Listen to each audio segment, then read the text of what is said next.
Newswatch 12, people put the finishing touches on Rhinelander's Lights of the Northwoods display before its second annual premiere next week. Plus, people usually have to wait until the very end of the year to start skiing in Minocqua. But this year, that isn't the case. And North Carolina and Virginia are both under a state of emergency with all the snow that they're getting. We'll tell you how much after the break. Your local news and weather from where you live. Newswatch 12 Weekend starts now. Good evening and happy holidays. Christmas traditions include decorating a tree, leaving cookies for Santa, and picking up presents. But for one man, his tradition is decorating acres and acres of land for the second annual Lights of the Northwoods Light Show in Rhinelander. The show officially starts next week, but I wanted to get a sneak peek at how setup has been going. The snow may have settled in Rhinelander, but Sean Will is feeling the heat. Well, not actual heat. The pre-stage jitters, like the first night show is coming up and everybody's just getting really kind of antsy to see when we flip the switch and see everything on. He's lighting up the final touches for the second annual Lights of the Northwoods. The show that stretches across Hodag Park. It means basically the entire community coming together to have a nice light display. Today, volunteers are putting together displays like this one. So when they come to see Lights of the Northwoods next week, they'll see displays like this of Santa fishing right by Boone Lake. We've got several brand new displays. This is Santa fishing. So we're down by the pier and it's really appropriate to have Santa fishing on Boone Lake, isn't it? It may look pretty now, but throughout the past month, Will's seen all kinds of obstacles. From vandalism. We've also had some vandalism. To squirrels. Squirrels, they're basically Northwood's natural disaster.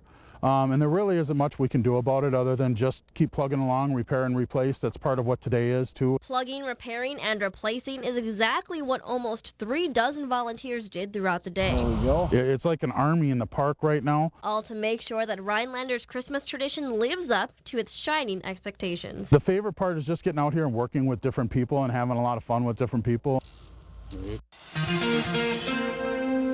Well, Devin, today when I was out in Hodag Park to see all this setup, people didn't actually look as cold as I thought they would, stringing up all these lights. And it's pretty surprising because yesterday was like single digits. Right. So what can we expect this week? Well, no. A semi-truck driver found himself stuck in someone's driveway on Highway 47 in Newbold after misreading his GPS. A little after 11 this morning, police responded to a semi-truck that was looking for a way station, tried to turn around, but got stuck. Oneida County Deputy Sheriff Michael Barron says there were no injuries, but he wants to remind people that a GPS isn't always correct. It's just to remember you can't always trust your GPS. Make sure you know your route of travel, and if you need directions, stop, pull over. Barron says there was no real damage to the truck or anyone inside. Oshkosh police arrested a 75-year-old former YMCA employee Thursday because they think he sexually assaulted a child. They have been investigating this since Wednesday. Oshkosh police want to hear from any parent who thinks their child was also a victim. They say the man worked for the YMCA for several years. His recent job at the Y was in the drop-off daycare center in eastern Wisconsin, just south of Green Bay. Official charges are expected next week. President Donald Trump announced today that White House Chief of Staff John Kelly will be leaving. President Trump went on to say that a new Chief of Staff has not been named yet, but will be announced within the next few days. Kelly has served as President Trump's White House Chief of Staff for over a year and previously served as the Secretary of Homeland Security for the Trump administration. We'll be announcing who will be taking John's place. It might be on an interim basis. I'll be announcing that over the next day or two, but John will be leaving at the end of the year. He's been with me almost 2 years now, as you know, between the two positions. Kelly will stay until the end of the year, and the President Trump says there is a possibility that the next Chief of Staff, may enter on an interim basis. President Trump also briefly spoke about Special Counsel Robert Mueller's Russia investigation and said recent public filings by Mueller's team show there was never any collusion.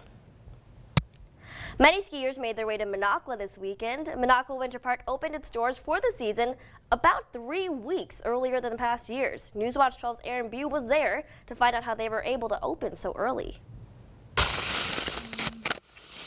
Have a good ski! Joe Horton has been counting down the days until... Today is the opening day. Today, the Minocqua Winter Park opened to the public for the season.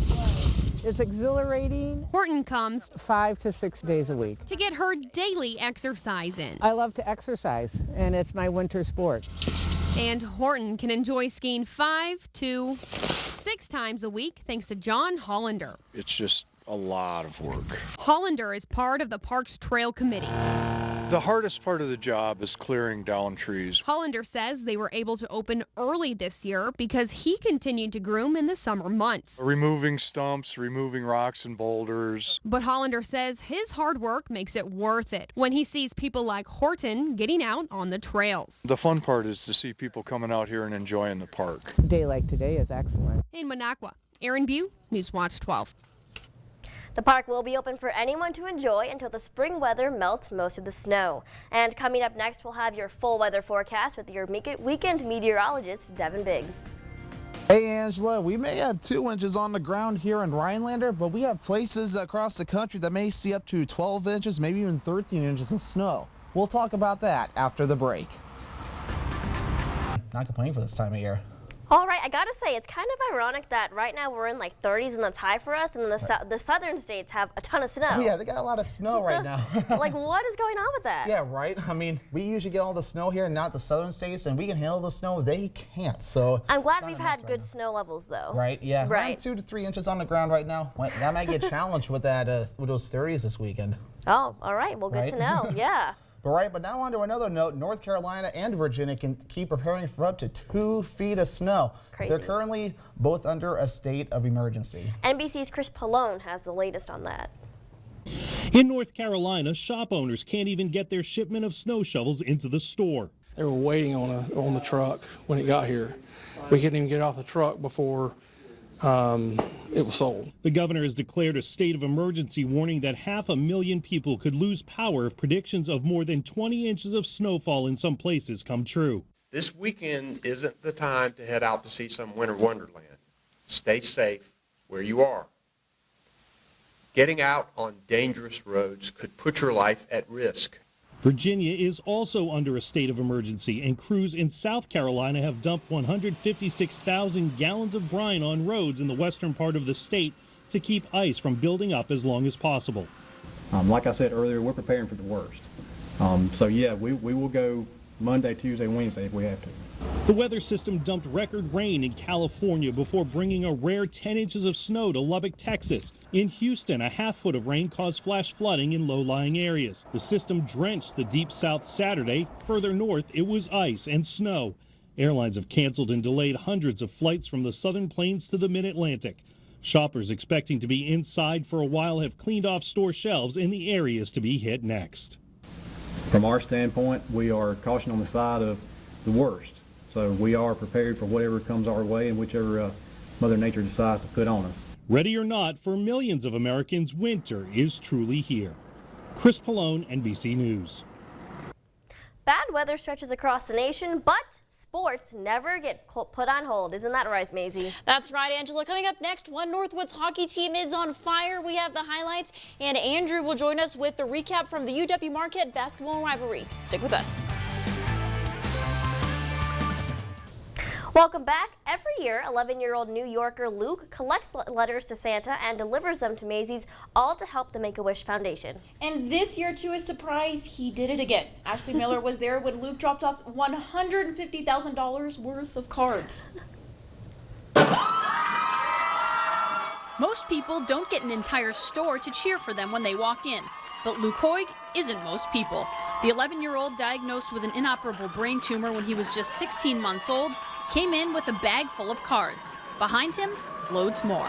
At the beginning of the week, we only had 27,000, so I'm like, I'm not sure we're gonna get a lot this year. So once I saw all that mail come in, and once I saw that we hit 70,000, that made me feel really excited. You heard him correctly. The final count is 77,000 cards. For each one, Macy's donates $2 to the Make-A-Wish Foundation. Luke credits the Hoosick Falls community for helping him reach his goal. They filled an entire school bus with cards. It means a lot to me that all these people came out to come and support me on dropping off the letters. When he was 3 years old, Make-A-Wish gave Luke a trip to Disney World, and it changed his life, and he decided he needed to give back. This is one outstanding young man who has a very generous heart and who understands the importance of what a wish is all about. He sure does. Isn't that a great story? It's so sweet. That's I loved so it. many cards. That's a lot of cards. Yeah, well, we'll have your final look at weather with Devin after the break. Don't go anywhere. We'll be right back. Okay, before we end the show, I have a Christmas joke for you guys that I want to see if you can figure out. All right. What is a sheep's favorite Christmas song? I have no clue. I don't know.